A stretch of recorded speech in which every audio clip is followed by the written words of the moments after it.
आज हम स्टडी करेंगे चेंजेस इन डिमांड कि किस तरह से हमारी डिमांड जो है वो चेंज होती है या कौन से ऐसे फैक्टर हैं जो कि हमारी डिमांड को इंक्रीज और डिक्रीज करने में मददगार साबित होते हैं। बहुत सारे फैक्टर्स हमने पिछले लेक्चर्स में भी स्टडी किए हैं, क्लास में भी देखे हैं, जिनमें कुछ तो काफ़ी कॉमन है, काफ़ी ऑब्वियस है। आमदनी, फैशन, आबादी, मौसम में तब्दीली या ऐसी तमाम तरह जो चेंजेस हैं जो इनसे मिलते जुलते हैं वो आपकी तलब को बढ़ाते या घटाते हैं। इसकी बड़ी ही अच्छी एग्जांपल हमने क्लास में स्टडी की थी कि अगर एक इंसान या एक शख्स जो है वो सर्दियों में आइसक्रीम को बेचने के लिए निकलता है तो उसकी जो सेल्स होंगी वो उस हद तक अच्छी नहीं होंगी जो कि गर्मियों में उसकी सेल्स होंगी। सो डेफिनेटली वेदर एक ऐसा फैक्टर है जो कि उसकी डिमांड पर, उसकी चीज़ की जो प्रोडक्शन है और उसकी डिमांड को डायरेक्टली इफ़ेक्ट कर रहा है। साथ ही जब हमारी कॉन्ट्रैक्शन होती है जिसे हम एक्सटेंशन या कॉन्ट्रैक्शन के पॉइंट ऑफ व्यू से देख सकते हैं, एक्सटेंशन फैलने को और कॉन्ट्रैक्शन सुकड़ने को कहा जाता है तलब को।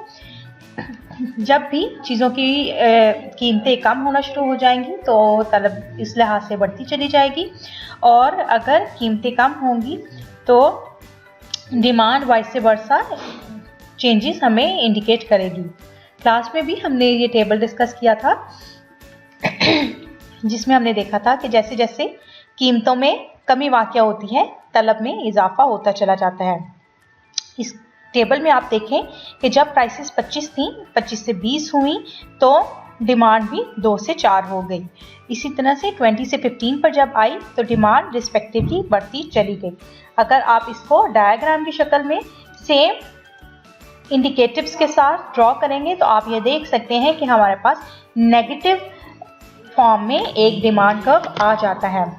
इस तरफ को जब हम अपनी डिमांड की मूवमेंट को देखते हैं, जब वो 2 यूनिट से 4 यूनिट्स की तरफ, 4 से 6 की तरफ, 6 से 8 की तरफ, 8 से 10 की तरफ जाती है तो इसको हम तलब का फैलाव कहते हैं।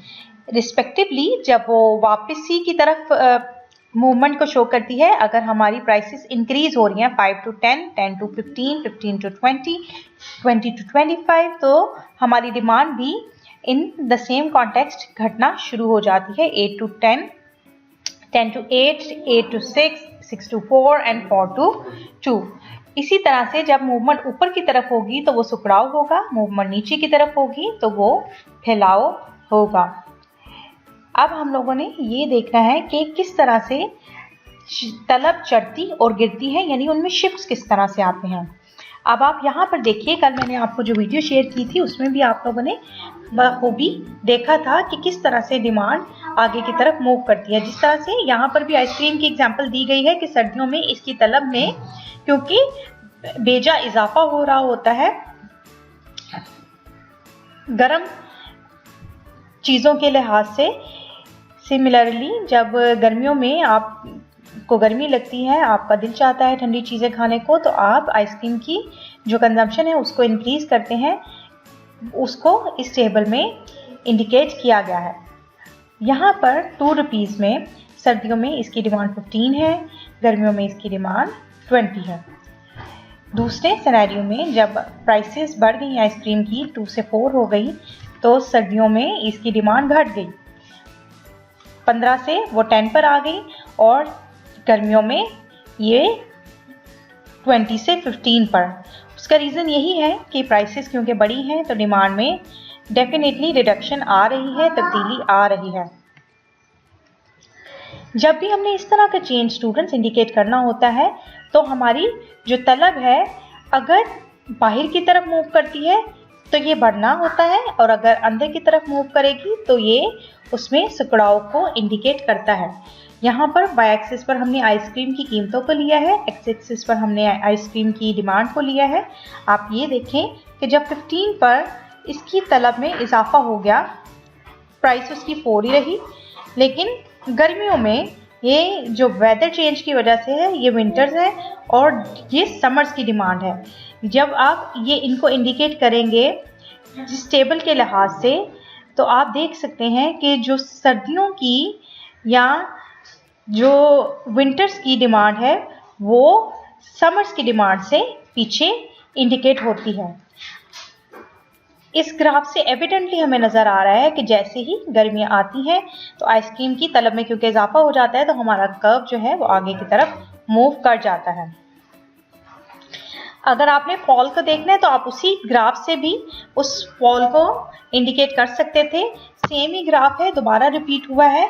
यहाँ पर देखें समर्स में क्योंकि डिमांड ज़्यादा थी इसको बैकवर्ड मूव कर दिया गया है विंटर में, जिससे इंडिकेट हो रहा है कि विंटर्स में आइसक्रीम की डिमांड कम हो जाती है। बहुत सारे ऐसे फैक्टर्स हैं जो कि हमारी डिमांड को इफेक्ट करते हैं, जो कि मैंने आपको पहले भी बहुत सारे लेक्चर्स में बताया है, क्लास में भी डिस्कस किया है कि सबसे पहला फैक्टर तो सार्फिन की आमदनी है। आपकी आमदनी ज़्यादा होगी तो आप चीज़ों को ज़्यादा डिमांड करेंगे, आमदनी कम होगी तो आप डिमांड भी कम करेंगे।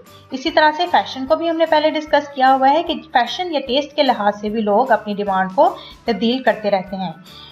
इन द सेम केस अगर आपकी आबादी ज़्यादा है तो आपकी डिमांड भी ज़्यादा होगी, आबादी कम है तो डिमांड भी ज़्यादा।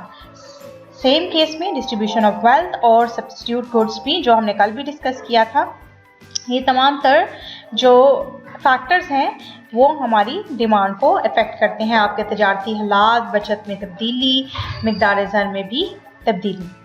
आज जो हमने मेन टॉपिक पढ़ना है वो इलास्टिसिटी ऑफ डिमांड है, तलब की लचक है। ये कानून जो था माकूस रिश्ते को रिफ्लेक्ट करता था कि हमारी जो डिमांड है और उनकी जो प्राइसेस हैं वो हमेशा नेगेटिवली एक दूसरे के साथ रिलेटेड होती हैं। यानी अगर किसी शय की कीमत कम होगी तो तलब बढ़ेगी और बरक्स इसके कि उसकी कीमत ज़्यादा हो तो तलब भी कम हो जाती है। इसकी डेफिनेशन कुछ इस तरह से है स्टूडेंट्स कि किसी शय की तलब में तब्दीली की हम वो शरह लेंगे जो उसकी कीमत तब्दील होने पर हमेशा रूनुमा होती है। अगर हमने इसकी पैमाइश करनी है तो ये वाला फार्मूला आपने इस्तेमाल करना है, जिसमें आप जो है डिवाइडर जो होगा वो कीमत में फीसद तब्दीली को लेंगे, परसेंटेज चेंज इन प्राइसेस को लेंगे और जिस चीज़ को हम डिवाइड कर रहे हैं वो क्वांटिटी डिमांडेड में जो चेंज आ रहा है उसको हम लेंगे, percentage change in quantity demanded. हमेशा आपने याद रखना है कि ये तीन तरह की इलास्टिसिटी हमारे पास आएगी। अगर इलास्टिसिटी 1 है तो इसका मतलब ये है कि 100% इजाफा से 100% कमी वाक़या हो रही है। यानी आंसर आपका जब 1 आएगा तो जितना भी चेंज आपकी प्राइसेस में आ रहा है उतना ही चेंज आपकी डिमांड में इंडिकेट होता है। क्योंकि अब हमने परसेंटेज चेंज लेना है इसलिए यहाँ पर हम मिकदार में फीसद तब्दीली को लेते हैं और कीमत में भी फीसद तब्दीली को लेते हैं।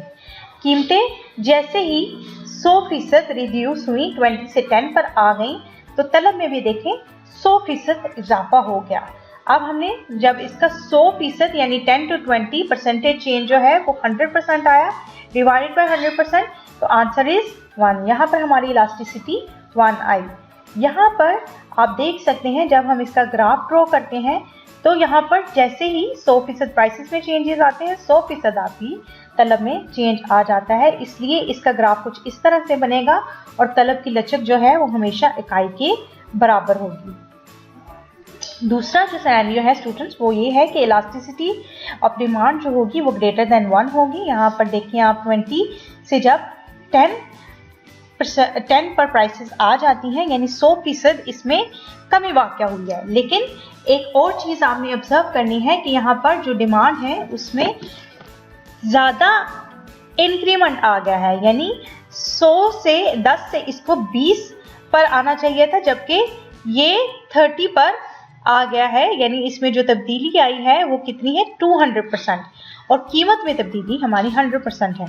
जब हम 200 को 100 से डिवाइड करेंगे तो आंसर इज 2, जिसका मतलब है कि ये इलास्टिसिटी जो है अब यूनिटरी से बढ़कर ग्रेटर देन 1 हो गई है। इसका ग्राफ थोड़ा देखें फ्लैटर होगा और यहाँ पर चेंज जो है मिकदार में ज़्यादा वाक़या हो रहा है और कीमत में कम वाक़या हो रहा है, इसलिए इसका ग्राफ जो होगा वो काफ़ी फ्लैटर आपको इंडिकेट होगा। थर्ड केस सिनेरियो जो है वो elasticity demand is less than 1 का है, जिसमें हमारा ग्राफ जो है कुछ स्टीपर बनेगा, यानी थोड़ा सीधा सी उसकी कर्व जो है डिराइव होगी। यहाँ पर आप देखें कि प्राइसेस जो हैं 20 से जब 10 पर आई हैं, मिकदार में जो तब्दीली आई थी वो 10 से 15 में आ गई, यानी अब हमारी जो चेंज है क्वांटिटी डिमांड में कुछ ज़्यादा वाजिया नहीं है, बहुत ही कम है, 100% से कम है, विच इज़ 50%। यहाँ पर अब जब 50 को डिवाइड करते हैं 100 से तो ये 0.5 इसका आंसर आएगा, जिससे आप ग्राफ पर भी वाज़ह तौर पर देख सकते हैं कि बहुत कम चेंज हमारी क्वांटिटी डिमांड में आया है, जबकि प्राइसेस में 100% चेंज जो इंडिकेट हो रहा है वो काफ़ी वाज़ह और ऑब्वियस है। अब हम डिफरेंट तरीकों से इलास्टिसिटी को फाइंड कर सकते हैं। पहला जो मेथड है, एक तो अभी हमने ग्राफिकल तरीकों को देखा, फॉर्मूला से देखा कि किस तरह से इलास्टिसिटी को फाइंड किया जाता है। दूसरा जो काफ़ी मेजर और कॉमनली यूज़ होने वाला तरीका है वो टोटल एक्सपेंडिचर का है। एल्फ्रेड मार्शल ने ये तरीक़ेकार पेश किया था जिसमें उन्होंने कुल खर्च होने वाली जो आमदनी थी उसमें तब्दीली के असरअंदाज को देखते हुए इलास्टिसिटी को फाइंड किया था। अब आप इस ग्राफ को देखिए, ये जो टेबल आपको आपकी बुक में दिया हुआ है इसमें जो कीमतें हैं 9 से शुरू होती हैं और ये 1 रुपये तक जाती हैं। 9 to 8, 7, 6, 5, 4, 3, 2 and 1। इसी तरह से हमारी जो तलब होगी, जो हमारी डिमांड होगी 9 रुपये की कीमत पर 2 थी। जैसे ही प्राइस रिड्यूस हुई तो ये देखें इसमें वाज़ा इंक्रीमेंट इंडिकेट हो रहा है, और जब चीज़ की कीमत 1 रुपया रह जाती है तो आप 10 जो उसके यूनिट्स हैं वो डिमांड करते हैं। अब आपके जो कुल अखराजात हैं, जितने टोटल आपने इस पर स्पेंडिंग की है, आपने हमेशा याद रखना है कि price into quantity is equals to your total cost, यानी जितना भी कुल आप खर्च करते हैं अगर आपने उसको फाइंड आउट करना है तो आप अपनी कीमतों को मिकदार के साथ डिवाइड करके अपना कुल खर्चा निकाल सकते हैं। यहाँ पर पहले गुड्स बास्केट का जो खर्चा है वो 18 है, 9 into 2 is 18, similarly 8 into 3 is 24, और इसी तरह से ये आगे बढ़ता चला जाएगा। यहाँ पर आप देखें कि अब आपके अखराजात बढ़ते चले जा रहे हैं। अखराजात क्यों बढ़ते चले जा रहे हैं? क्योंकि चीज़ों में लगातार आपकी डिमांड में इजाफा हो रहा है। जब डिमांड में इजाफा होगा तो आपके अखराजात भी बढ़ेंगे।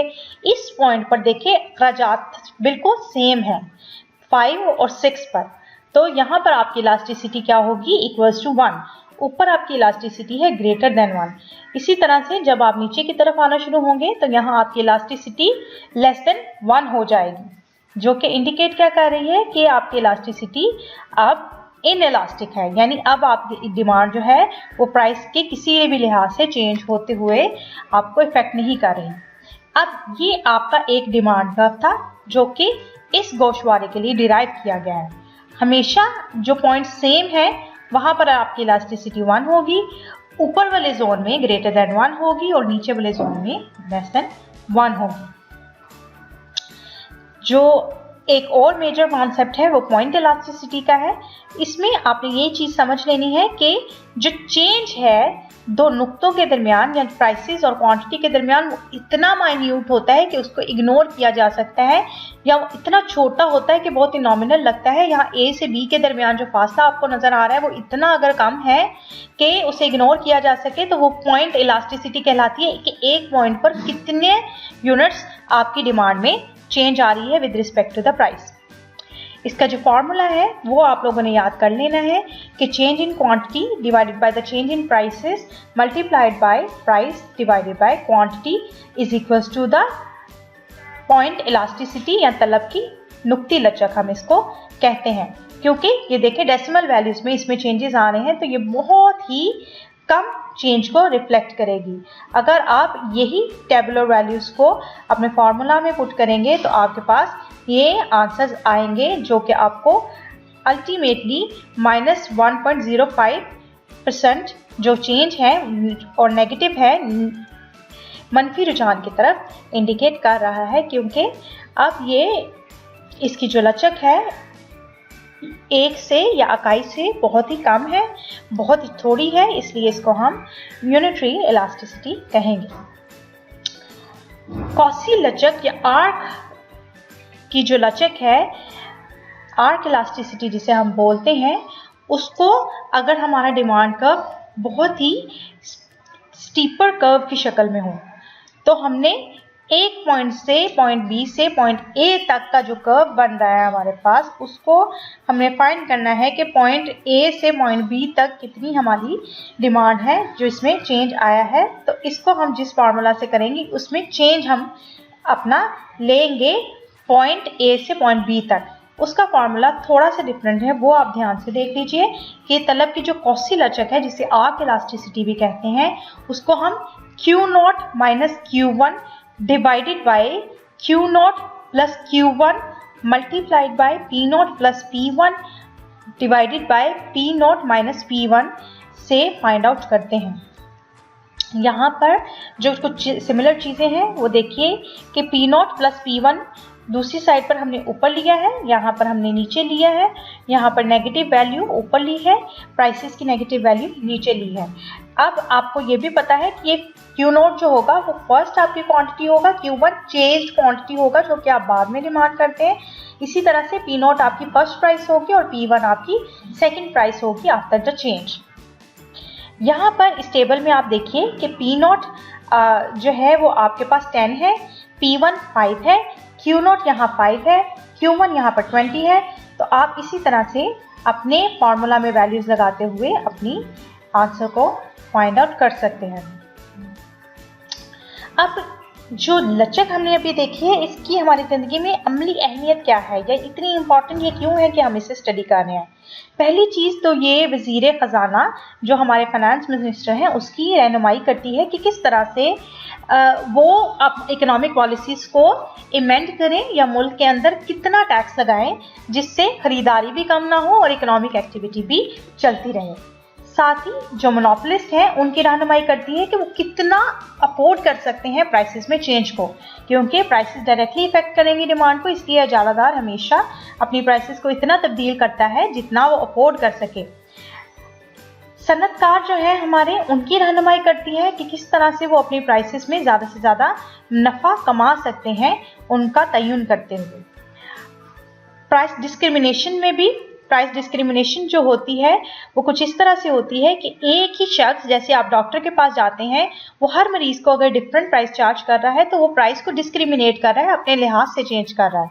इसी तरह से इन जो इलास्टिसिटी का फैक्टर है, फिनोमेना है, प्राइस डिस्क्रिमिनेटर्स की भी काफ़ी ज़्यादा रहनुमाई करता है कि कितनी वो आपको चार्ज कर सकते हैं प्राइसेस। नकलो हमल के शोबे में भी ये रहनुमाई फराहम करती है, क्योंकि जिन अशिया में का हुजम ज़्यादा होता है उनमें क्योंकि अखराजात नकलो हमल के ज़्यादा होंगे तो उनकी डिमांड में कमी वाक़या हो जाएगी। अगर चीज़ को एक जगह से दूसरी जगह मुंतकिल करना आसान नहीं होगा तो लोग उसको प्रेफर ज़्यादा नहीं करेंगे।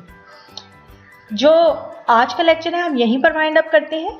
कल का जो लेक्चर होगा वो other kinds of elasticity of demand को हम स्टडी करेंगे। ये आप लोगों ने यहाँ पर स्टडी कर लेना है।